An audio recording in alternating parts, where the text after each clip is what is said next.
वतन की माटी, कहीं हम गरीबों के बेटे, कहीं गरीबों की बेटियां। गौर करेंगे साथी, इतिहासकारों ने इतिहास को लिखने से पहले ही दफन कर दिया। इतिहास बताता है, आज हम श्रवण चौहान, सुभाष चौहान के परिवार में आए। कितना दिन हो गया, हिंदुस्तान में सवाल पूछा जाता है, कौन कौन से बहादुर ऐसे हैं जो विदेश में जाकर के दुश्मन को मार करके तब मरे। एक नाम मदन लाल ढींगरा, चंद्रशेखर का बदला, क्रांतिकारी जवानों का बदला, और दूसरा का पृथ्वीराज चौहान, दुश्मन को मार करके अंधे कर दिए गए थे, लेकिन मार करके चंद्रबरदाई की इशारा पर इसके बाद तो शहीद हुए। और तीसरा का जालियांवाला बाग में, जानते हैं, पहली गोली नथु धोबी और बल्लू मेस्तर अपने छाती में लिए थे। और इसका बदला किसने लिया? इसे इटावा के रहने वाले चूहर चमार के बेटे वीर ऊधम सिंह। तो हमारे साथ में जौनपुर की शहादत को देख लें। 1857 में जौनपुर में घोषणा हो गया 50,000 का इनाम।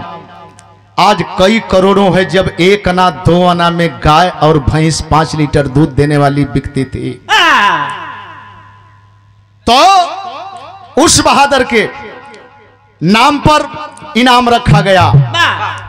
और दूसरा का बांके चमार के साथ साथ बीरा पासी, जो रायबरेली का रहने वाला, ये सारे गरीब परिवार से थे। हम गरीबों के बीच से, लेकिन हमारे इतिहास को दबा करके रख दिया गया। एक प्रसंग मैं देने जा रहा हूं, क्या बात है।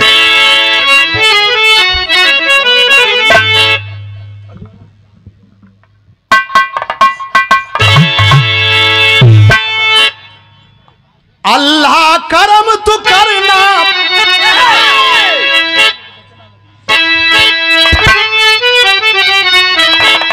अल्लाह करम तू करना, अपने गुलाम पर, अपने गुलाम पर मैं भी तो मांगता हूँ मुहम्मद के नाम।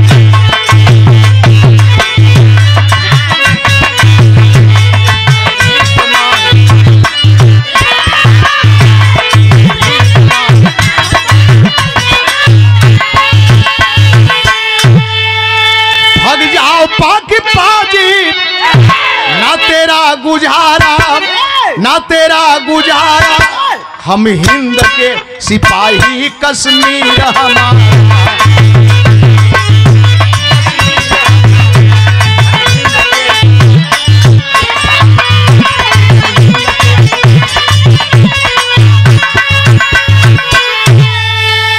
अरे जिला गढ़वाल में करणपुर गांव जाना था।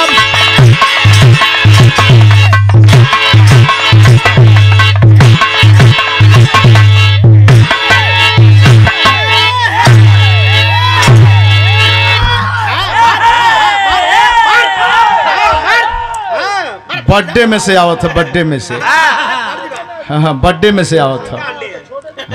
क्या बात है। जिला गढ़वाल में करणपुर गांव आला था, वही शमशेर सिंह का अच्छा बोल बाला था।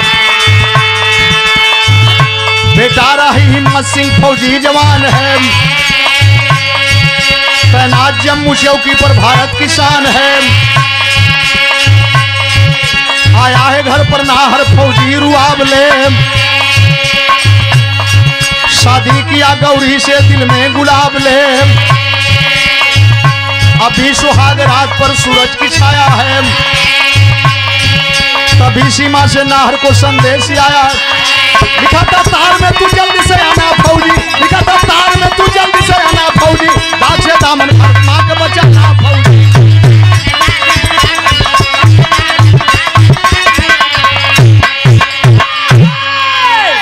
गरीब परिवार, अक्सर पश्चिमी इलाके के लोग सिंह लिखा करते हैं। गरीब परिवार में बेटा फौज का जवान बन गल, जितना जानी है मन है जा। हम बधाई देते हैं आप सारे लोगों को जो ऐसे ऐसे सपूतों को पाल करके इतिहास बनाने का काम किया। आए हाय घरे अइले छुट्टी से, बिरादरी के लोग लाइन लगा देलन, बिरादरी के लोग लाइन लगा दिए। बढ़िया लड़की देख के शादी भइल। और जब लड़की घर में दुल्हन बन के आयल तो देखे बदे माई बहन गईली तो कहली कि हाँ तो सच्चों का सिपाही पौले हुआ तकी। अब वही सुहाग रात का तैयारी होता, संगी साथी मजा लेथुन का हो सिपाही, सिपाही हुआ न मजे में। सरहद देखला न, आजो सरहद पार करे के ये सिंगार रस, आजो सरहद पार करे के है। जवान मने मने खुश हुए, मने खुश हुए। लेकिन तब तक अभी सूरज डूबे से पहले ही डाकिया आया, लेटर दिया। और लेटर में लिखा है कि बहादुर आपकी छुट्टी निरस्त की जाती है, जितना जल्दी आ जा सरहद पर भारत माँ बुलाती है। जवान सोचे लगले, सुहाग रात में तो गईले, दुल्हन पैर पकड़ के हट गईल। और जब पैर पकड़ के हट गईल तो संकेत लगल तर्ज के,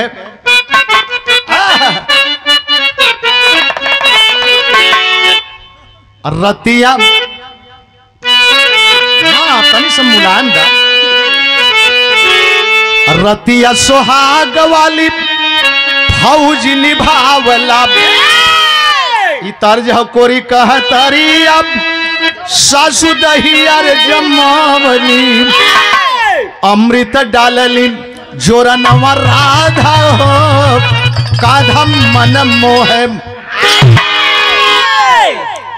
रतिया सुहाग वाली, रतिया सुहाग वाली फौजी मनावला, कस के वर्दी चली भइल जवानवा पाका हो, छलक दूलही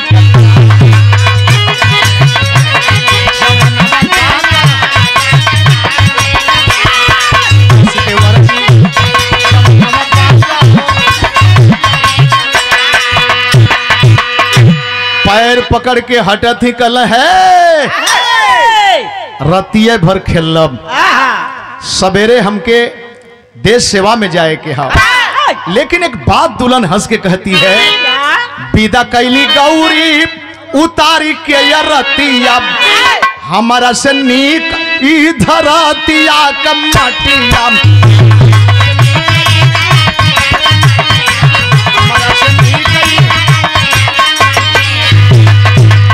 अहा तोड़ी के दुश्मन कह गुमनवा बाका हो, छलक दुलही का प्यार। अरे हम हूँ कोनो बाप का बेटी हैं, गैल होता कोनो बात सुन ले होता तो कहले होता। एकाएक सुबह में घर परिवार के लोग जाने, गांव के लोग जाने, आरती उतार के विदा करती है, तिलक लगाती है, माई का गोड़ धैले, बाबू का गोड़ धैले। और जब जवान जाए लगे ना तो लोग ताकत हुन बेटा छुटिया का भइल कलन निरस्त हो गई। लेकिन नौजवान अपने हेड क्वार्टर जाता है, और जब हेड क्वार्टर जाता है एक तर्ज लगल बड़ा नीक अपने जमाने में कहे हो, आय हाय हाय बाहर बेचन राजभर। यह शान मेरे दिल पर तुम्हारा है दोस्तों, ये दिल तुम्हारे प्यार का मारा है दोस्तों।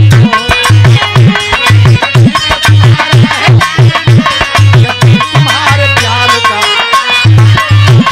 शान मेरे दिल पर तुम्हारा, ये दिल तुम्हारे।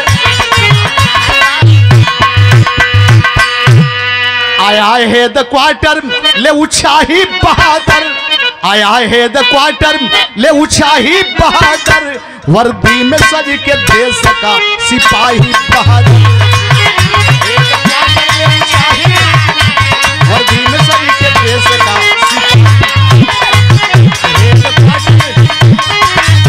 वर्दी में सज के देश का।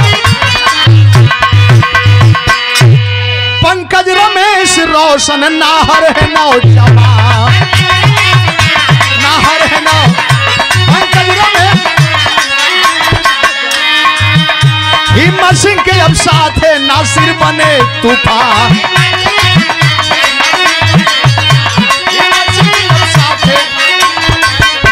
पहुंचा है अपने सरहद में ऊंचाई बहादुर, पहुंचा है अपने सरहद में ऊंचाई बहादुर, वर्दी में सज के देश का सिपाही।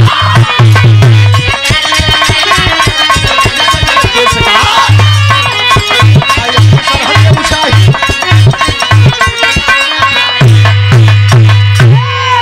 हाय हाय हाय हाय, हेड क्वार्टर से जवानों की टुकड़ी बनाई जा रही है।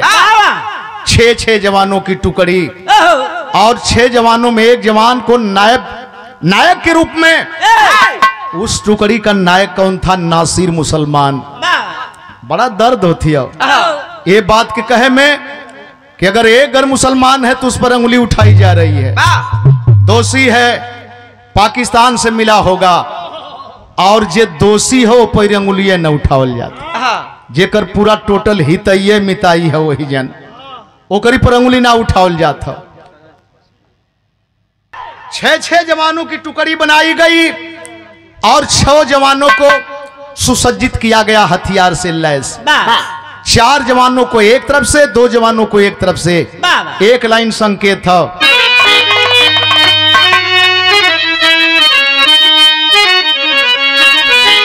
अरे हमार पंजाब राजा हीरो जड़ा दब, अरे झूलनी पौड़नी झूलनी पौड़नी जहाजिया लगा दाम, हमार पंजाब राजा हीरो जड़ा दब।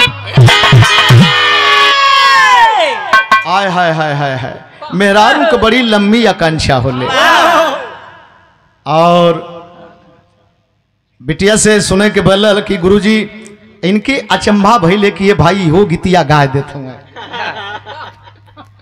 अरे अब ही एक लड़की पूजा कर देहलस, आप देखले हुई हैं 10 तारीख को जुलाई को गुरु पूर्णिमा जहिया रहल, पूजा कदरस गुरु मान गई। हम कहने की बेटा सही सलामत रहो, जो भी आगे बढ़ता है अपने कर्म से बढ़ता है। अब इतना तीखा प्रहार बिरहा में होखे लगल, मालूम है ना, इतना भैया फेंकत है, इतना तीखा प्रहार होखे लगल। अब जाए दाऊ का नाम बताई, अपन अपन कर्म हो। हम कनी अरे एक मतलब नंदलाल गुरु बने लाख ना हुए, चौहान बिरदरी का बेटा अगर बिरहिया हो गल तो वो गुरु बने लाख ना हुए, भर का बेटा अगर बिरहिया हो गल तो गुरु बने लायक ना हुए। ये क्या जमाना है, क्या जमाना है। उठाए ले हलन, उठाए ले हलन पीर बारूद और गोला, उठाए बारूद गोला, उठाए ले हलन पीर।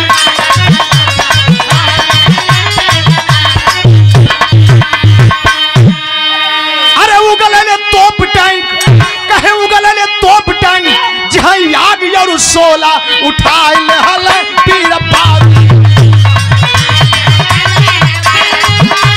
बारूद गोला,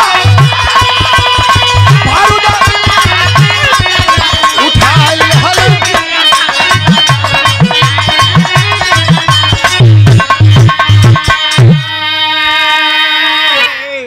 4 जवान एक तरफ से, 2 जवान एक तरफ से।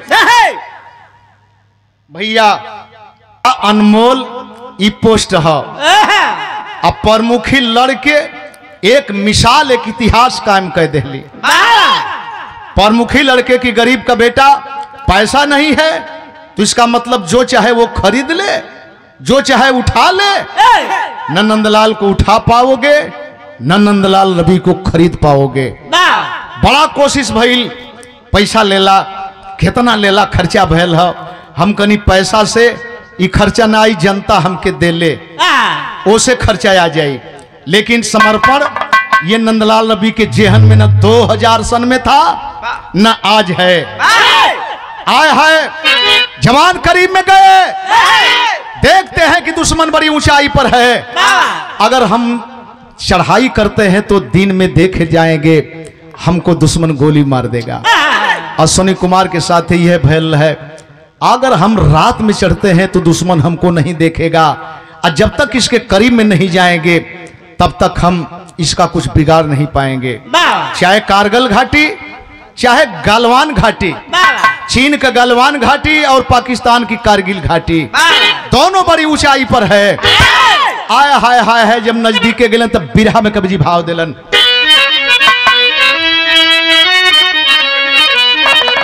अरे जवनिया जौहर ज्वाला बन गई, जवनिया जौहर ज्वाला बन गई, निकले वतन यान से लाल लहू का प्याला।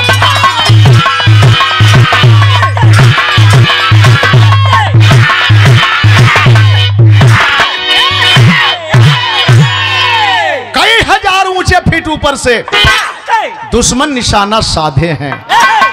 देखे हैं 4 जवानों को जो पीठ पर गोला बांधे हैं, दुश्मन की गोली निकल पड़ी, माता की ममता सिहर उठे, 4 जवानों की लाश खूनों के अंदर लथर उठी।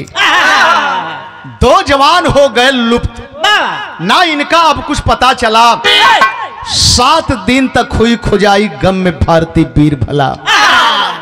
दुश्मन की नजर पड़ गई, जो 4 जवान आ रहे हैं इनके शरीर में गोला बारूद है, साध करके निशाना वहीं से मारे। बीच में से ही जवान हमारे वापस हो गए, और जब वापस हो गए तो उनके ही शरीर का गोला बारूद फटा, शरीर चिथड़ा चिथड़ा उड़ गया, चिथड़ा चिथड़ा उड़ गया। लेकिन 4 जवानों की तो शिनाख्त आज यूं प्रेजेंट में ही हो गई कि जो हमारे जवान गए हैं दुश्मनों के द्वारा मार दिए गए। लेकिन 2 जवान जो बगल से गन लेकर के जा रहे थे, 7 दिन तक उनकी खोजबीन हुई।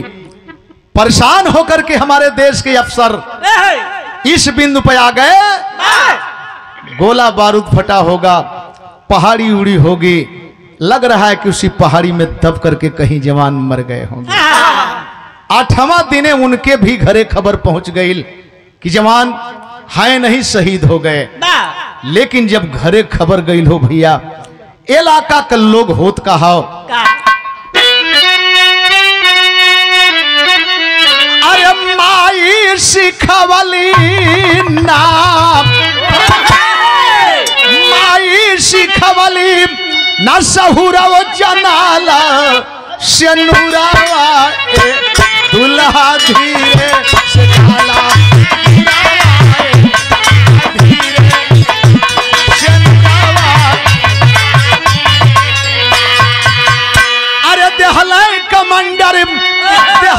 कमांडर खबर भेजवाई, जवानावा हो गईल रण में मराई, गईल रण में जवानावा। बाबू भाई मैं भाव कब्बर से नजरिया, घरवा पे आइल जब मुअले का खबरिया कि गवने का दुल्हन,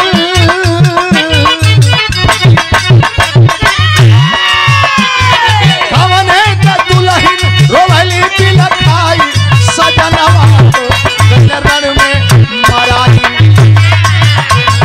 रण में सजनवा।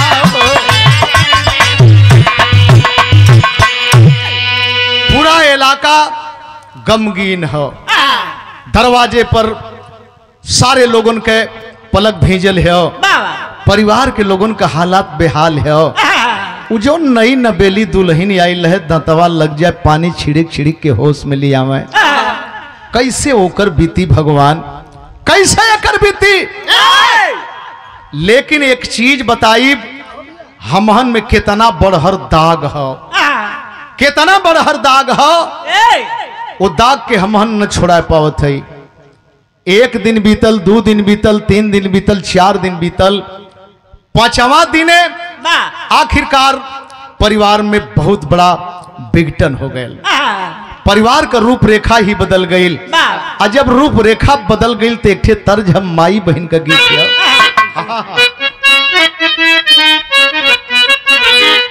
हरे झझरे मड़ुआ जिन वही हाय बाबा हो, लगी है सजा नवा के घाम हो,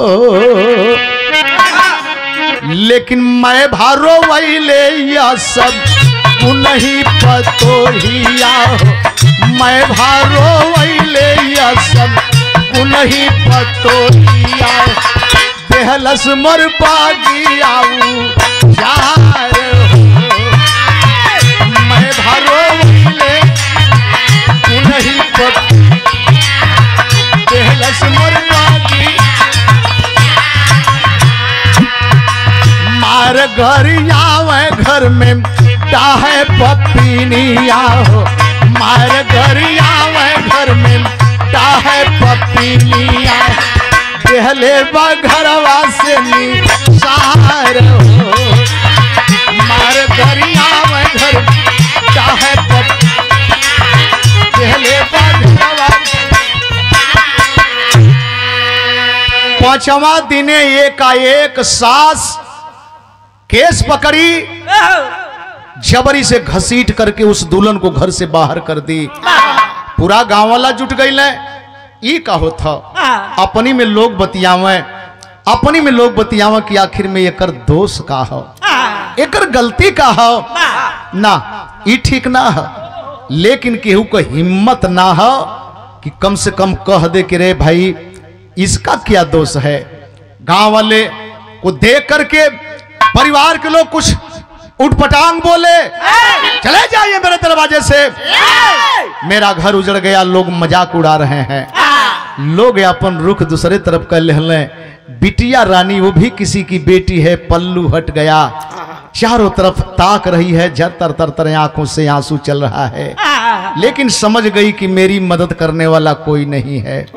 आय हाय हाय हाय, एक फैसला ले लेती है, अब यहां हम रह नहीं पाऊंगी, जाऊं तो जाऊं कहां। वहीं से करती क्या है, उधमपुर में पहुंची विधवा मड़ैया में, अरे देता शरण माई विपत बलैया में, रनवा में मारल गईल हमरो सजाना, रनवा में मारल गईल हमरो सजाना, होई गईल से नूरा मार हमरो सजाना, होई गईल से नूरा में मारल, होई गईल से। आय हाय पैदल जा रही है, कहीं रुक करके रो रही है तो कहीं चलते हुए रोती जा रही है, मने मने सोचती जा रही है कि जाऊं तो जाऊं कहां, मैके में जाऊंगी, ये ताना महना की परछाई साथ नहीं छोड़ेगी, फुआ कहीं चल जाई, कहां जाई, ननिहाल में चल जाई, लेकिन यही सोचती है चलूं कहीं जान दे दूं। लेकिन हेजाइन देखा है, उधमपुर स्टेशन के करीब में पहुंच गई, रोती ही जा रही है, चलती जा रही है, देखती है कुछ झुग्गी झोपड़ी गरीबों की, एक झोपड़ी के सामने एक बुढ़िया खड़ी है। देखी रोते हुए बुढ़िया करीब में आई, बोली कि माँ एक घूंट पानी पिला दे, माँ एक घूंट पानी पिला दे। दौड़ करके वो बूढ़ी माँ शब्द माँ होती है, माँ कोई जात बिरादर नहीं होती है। माँ अंदर गई और प्लास्टिक के जग में पानी लेकर के आई, एक घुट पानी पिला रही है, एक और तर आंसू चल रहे हैं। बोले बेटी क्यों रो रही है? बोली माँ अब समय समाप्त है, अब समय समाप्त है, स्टेशन करीब में दिखाई दे रहा है, कोई गाड़ी आएगी वहीं पर कट करके अपनी जीवन लीला समाप्त कर दूंगी। बुढ़िया बोली बेटी अब तक तो तू कह रही थी कि मैं शहीद की बेवा हूं, मुझे इस बात का नाज था, लेकिन तुम्हारे परिवार के लोग तुम्हारे साथ नाइंसाफी कर दिए, ये मैं मान लेती हूं, लेकिन तू अपने शहीद पति के साथ कौन सा इंसाफ करने जा रही है? जान दे देगी तो तुम्हें समाज सम्मान देगा? पैर से लोग ठोकर मारेंगे, एक यतीम को लोग 100 पट दे देते हैं, कफन दे करके विदा कर देते हैं, तुम्हें ये मैसर नहीं होगा बेटी। बोली मां मैं जाऊं कहां? बोली कहीं नहीं जाओगी, तुम्हारे पास कहीं जगह नहीं है, तो ये जगह तेरे सामने खड़ी है। मैं बुढ़िया ये मेरा आशियाना है बेटी, तू यहीं पर रहो। लेकिन जानती है मैं क्या करती हूं? भीख मांगती हूं बेटी, मैं भीख मांगती हूं। एक रोटी पाऊंगी, आधा तुम खाओगी, आधा मैं खाऊंगी, बिता लेंगे। अब देखें एक शहीद की बेवा पत्नी एक भिखारन के झोपड़ी पर रहने के लिए मजबूर हो गई। ये कितना बड़ा दाग है समाज में। यहां की बात अब यहीं छोड़ें, अब तनी से फिर चलें वहां पर जहां से दोनों जवानों के लापता होने की बात पुष्टि कर दी गई कि शहीद हो गए। वो जवान तो थे, लेकिन किस रूप में थे, कैसे थे, क्या बात है?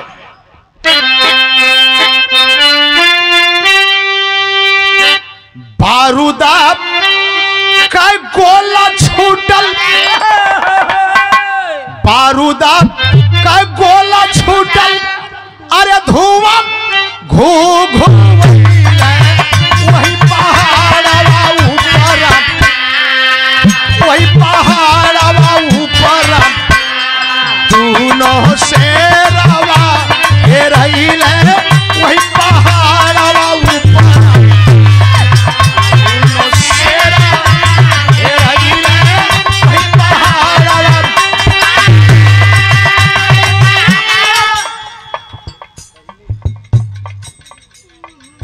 गिरता परात गईल,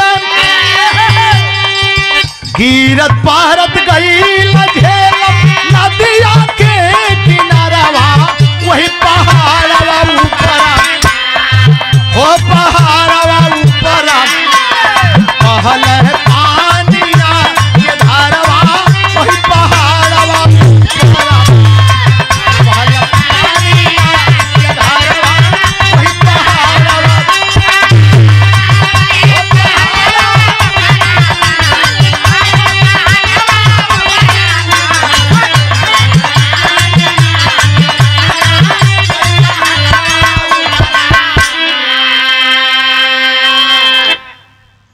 आय हाय हाय देखें, जिस समय पहाड़ टूटा दोनों जवान घायल होकर के बुरी तरह से चोटिल होकर के झेलम नदी के तेज बहाव में गिर पड़े और बेहोशी हालत में गिरे। अगर होश में रहे होते तो शायद पानी पी करके डूब करके मर गए होते, लेकिन बेहोशी हालत में बहते बहते बहुत दूर निकल गए। आगे जा रहे हैं, पीछे जा रहे हैं, आगे जा रहे हैं, पीछे जा रहे हैं, कहा बहत बहत गई झेलम, अरे नदिया के किनारवा, वही पहाड़वा, वो पहाड़वा ऊपर देखल मलहा के छोकरवा, वही पहाड़वा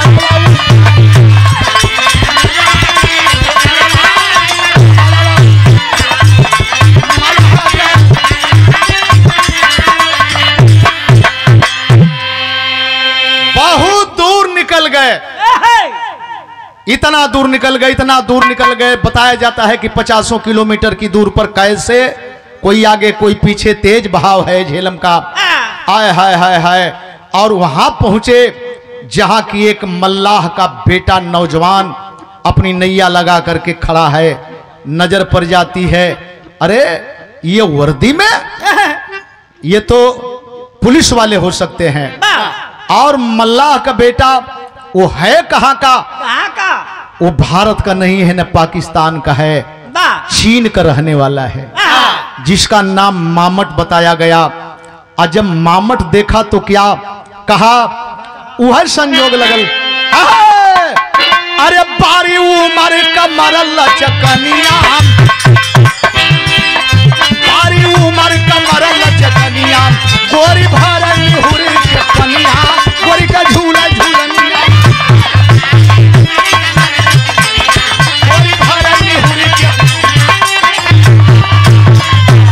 बारी उमर।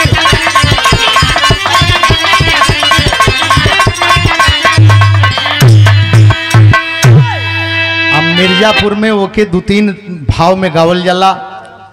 बाबा हमके बोलावे रामा,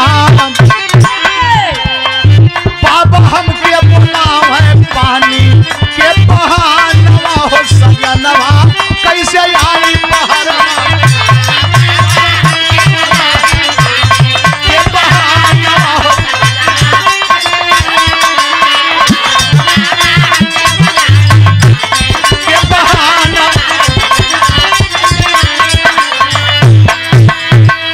अरे मामट मलहा देखा,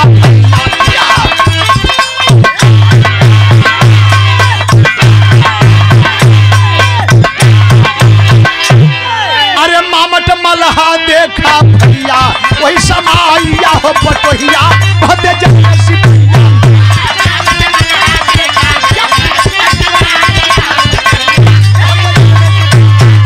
मामट मलहा देखा वही समाइया।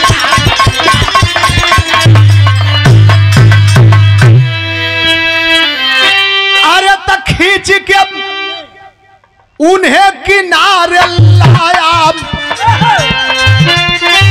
जीवित लाश दोनों की पाया, जीवित लाश दोनों की पाया। कुछ दिन रखा पास में भाई, सुंदर नाविक दिया बना, सुंदर नाविक दिया बना। लगा खाता रात में ना हो, लगा खाता रात में भागे, ले उठा ही ना हो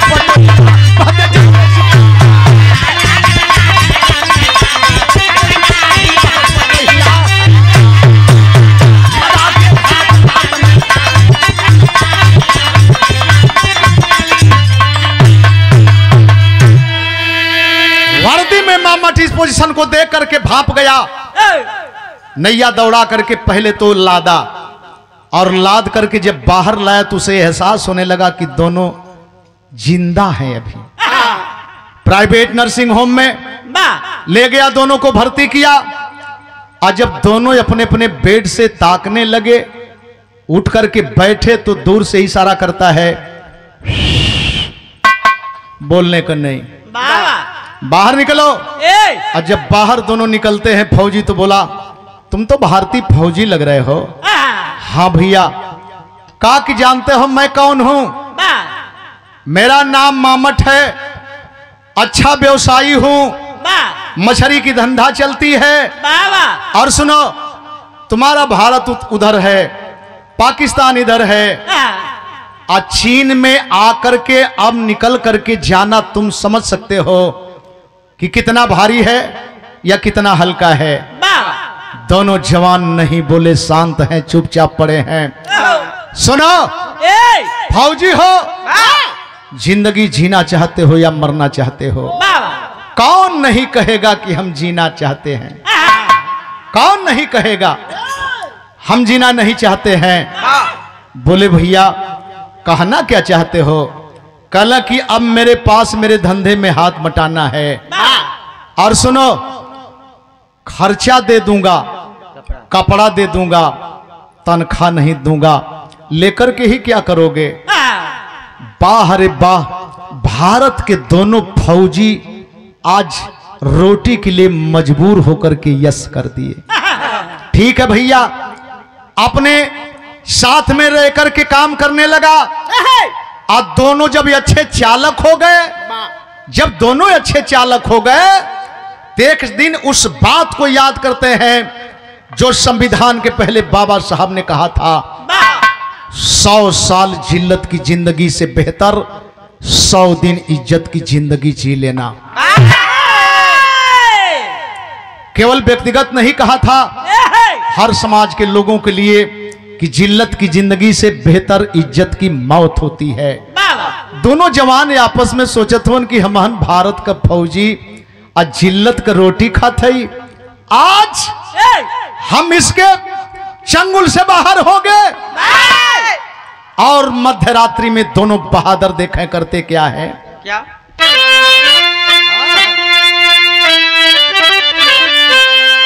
अरे सीमा रेखा पार की हम जोली होली खूनों की चलाए दिया मामट दोनों पर गोली होली खूनों की। मध्यरात्रि में नैया खोले विभोर खोले और दोनों सीमा के करीब में जब पहुंचते हैं तब तक मामट मल्ला की नींद टूट गई। बोला ये भारतीय धोखा कर ही दिए। दौड़ाया अपनी नैया, दूर से गन उठाया, साथ करके निशाना मारा। आय हाय हाय हाय हाय, एक जवान के छाती में गोली लगी, उस नैये पर लुढ़क गया। अब गोली की आवाज तब तक चारों तरफ फैल गई। जुट गए भारतीय तटरक्षक, आवाज रात में सुन के हम टूट गए भारतीय तटरक्षक, आवाज रात में सुन के हम पंकज की लाश लोहू में नाचे, देखी के माथा ठन के हम। अरे हम हिम्मत सिंह कहा भेदवा खोली होली खूनों की, गूंज उठी तब इनकलाब की बोली होली खूनों की।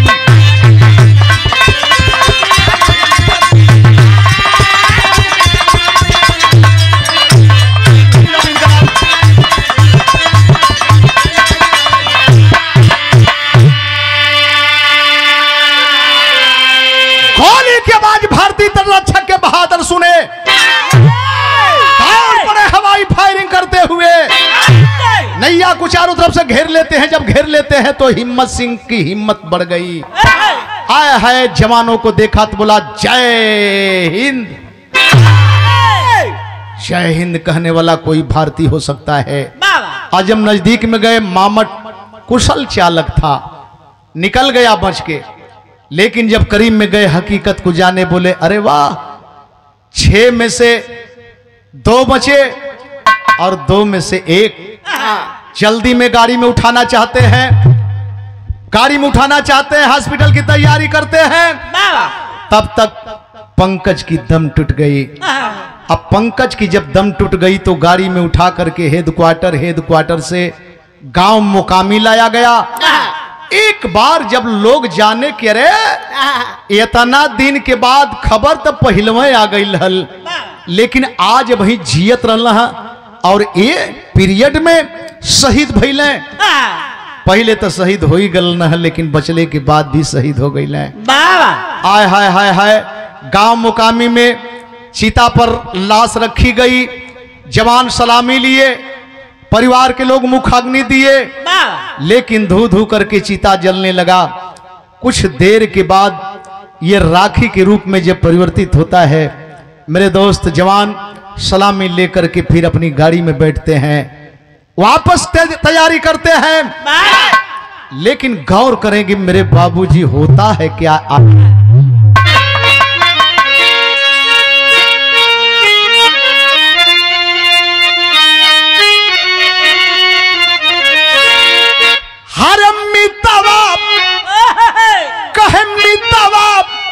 कलसिया जराई के जवान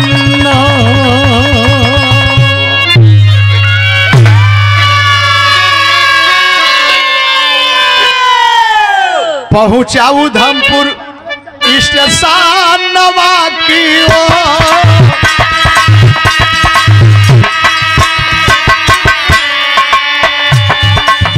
पहुंचा उधमपुर स्टेशन की ओर।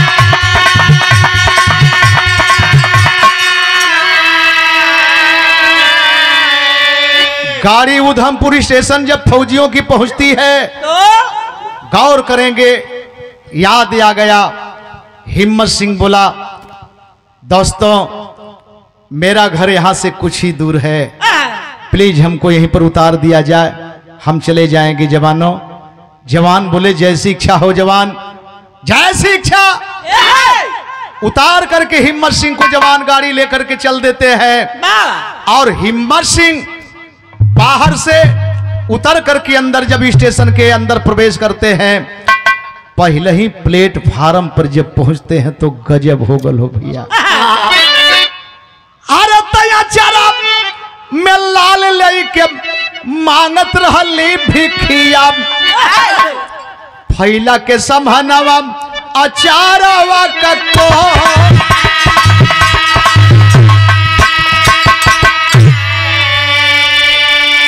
देख रहा है कि एक नौजवान औरत गोद में बच्चा दबाई है और लोगों के सामने बच्चे को दिखला करके भीख मांगती है।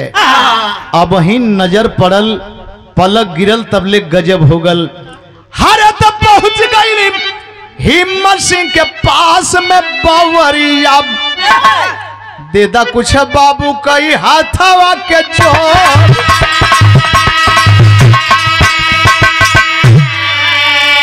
हर एक टक चेहरवा निहारला जवानवा, शेरवा के मनवा में मारत बाहिलो।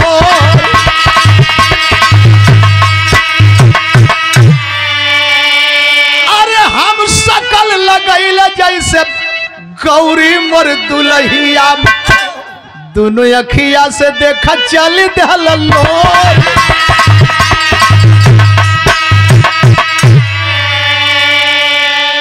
आय हाय नौजवान के करीब में आ गई, बोली बाबू आप भी कुछ दे दें बच्चे के नाम पर, बाबू आप भी दे दें कुछ बच्चे के नाम पर। जवान आके फाड़ फाड़ करके नीचे ऊपर निहार रहा है, मने मने गुब्बारा फूट रहा है। एकदम हमरे गौरी दुल्हन मतिन लगत हिया, एकदम गौरी दुल्हन मतिन लगत हिया। आखिरकार रुमाल निकाला, आंसू पोंछा, बर्दाश्त नहीं कर पाया, बोला अरे सुंदरी, इतना हसीन चेहरा, इतनी सुंदर शरीर और अनमोल हीरा, कैसा है कमीना इस बच्चे का बाप रे। तुझे तो शर्म नहीं आ रही है भीख मांगने से, लेकिन हीरा पैदा करने को कर दिया और हीरा को ढाल बनवा करके भीख मंगवाता है। फफक पढ़ल कि ना बाबू ना ना साहब, हमके जवन कहे के ओके कहला साहब, लेकिन बच्चा के बाप के मत कुछ कहिया साहब, बच्चा के बाप के मत। हे साहब हे, अरे एक दिन तक खेलने हो साहब, यह निशानी देख गईले आ इन्हीं के पाए के हम जियत हई। अगर इन नम मिलल होता है तो इस शरीर कहिए गल गई होत। एक बात बताई बाबू, एक बात बताई, आप बच्चा के बाप के गद्दार कहत हुआ, कमीना कहत हुआ। हरे तुहरी ऐसा रहला हमारे मंगिया कसे नूरवा, सीमा पर मराई गईल साजना हम।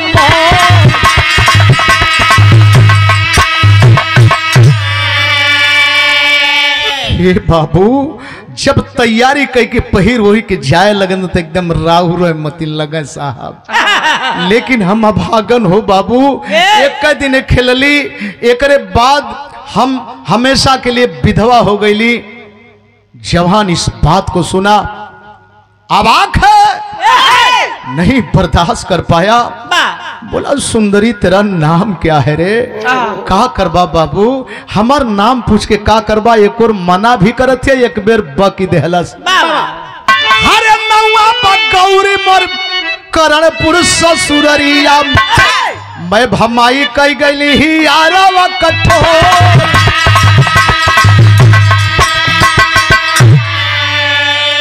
हमार नाम गौरी है बाबू, हमार नाम गौरी है, महू कोनो खानदान का बेटी है ये साहेब, लेकिन ही नहीं के पाई के जियत है। आ जब कहलस की नाम गौरी हो, करणपुर में हमार ससुराल हो, बाप रे बाप, रुमलिया है तरह फेंक देहले। हरे यतना सुनत धैले भरया कवरियम, यतना सुनत धैले भरया कवरियम, झूठे नर नारी मचल भारी शोर।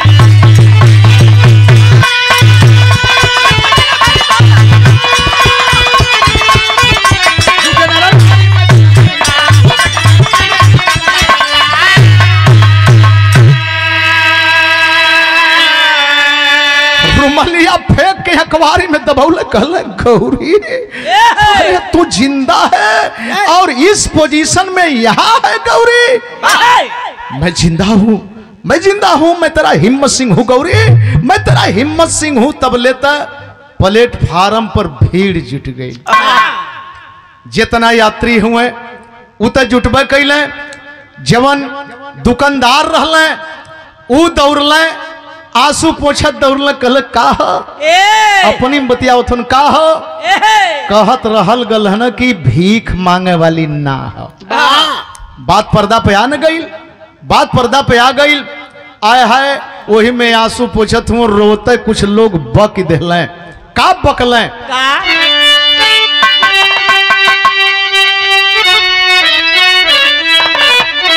अरे रोवन नर नारी, रोवन नर नारी न बहावा निरवा, ले जा दुल्ही के भवनवा, भारत के हीरावा भवनवा।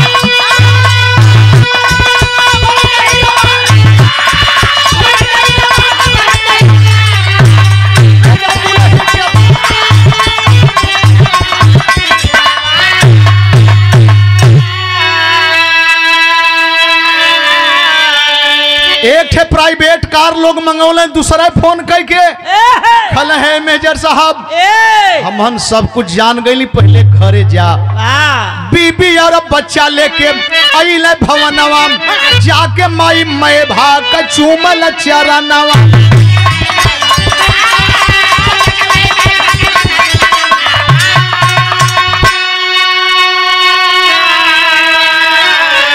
हरे देहलू भगान नाही बुझलू पीरवा, ले जा दुल्ही के भवनवा, भारत के हीरावा। तमाम लोग बिजली की भांत खबर फैलती है इलाके में। तनिके भर में मेला लगल, कहो हिम्मत सिंह फौजी आल हुए। घर आइले, मतारी का गोड़ धैले, बाप का गोड़ धैले, पूरा लोग जुटल हुए। वही बीच में बने मतारी से कह लगल कि माई 1 मिनट, प्रधान जी 1 मिनट, 1 मिनट। बिरहा का सार, असली तत्व बिरहा का भाव होला। आय है कहला कि माई हम शहीद हो गई, ठीक हो, लेकिन एकर का कसूर रहल? अगर कहीं तोहरे बेटी के साथ है, जरा सा अपने दिल पर हाथ रखेंगे, तोहरे बेटी के साथ है ऐसन हो तो खा कर तू माई कैसे जिंदा रह तू? एकर का दोष हो?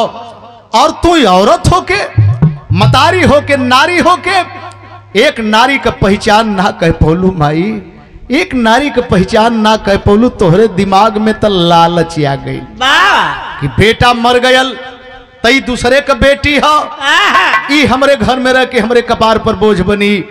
अरे माई तोहसे नीक तब भीख मांगे वाली माई मिलल, अगर वो न मिलल हो तो आज हमार बीबी बच्चा हमके न मिल पौते। ला हम देश का सेवा करीला, हम समाज का सेवा करीला, धन धरती का सेवा करीला। ला माई हम फौजी है तो के दे के जात है कैले का। अरे लेके रह माई अपन घरवा दुआरवा, लेके रह माई अपन घरवा दुआरवा, आ तुहरी ऐसन मैं भाग ना चाही दुलारावा।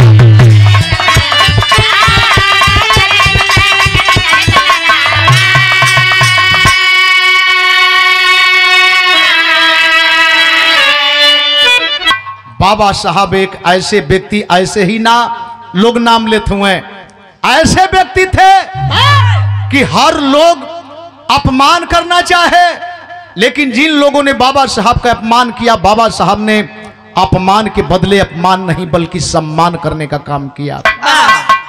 इसलिए आज बाबा साहब का नाम लिया जा रहा है, और लेंगे क्यों नहीं। उनकी मजबूरी तब भी थी, उनकी मजबूरी आज भी है। उनकी मजबूरी थी कि कोई विद्वान नहीं है, और उनकी मजबूरी आज है कि बाबा साहब का नाम लिए बिना समाज में हम आईना दिखा नहीं सकते। तो ये कर्म है, ये कर्म है साथियों। आखिरकार गाड़ी में अपने बीबी को, अपने बच्चे को लिए और फिर स्टेशन पर गए। स्टेशन पर जाकर के जुग्गी के सामने खड़ा होकर के बोले माँ, उस भिखारन बुढ़िया को बोले माँ निकल, माँ जुग्गी से बाहर निकल, छोड़ दे आसियाना किसी और के लिए। अरे तेरा फौजी बेटा है माँ, तेरी बहू है, तेरा पोता है माँ। मतारी निकलल दौड़ के अखबार भर धैले, उठा के गाड़ी में बैठौने लेके चल देले। और आज भी जवान सलामत है, ड्यूटी पीरियड में है, लेकिन है कहां पर? हर लायलपुर में बस गईलन जाके पीरावा। यह पत्ती नंदलाल। अरे लायलपुर में बस गए जाके पीरावा, ले जा दुल्ही के भवनमा भारत कहीरावा।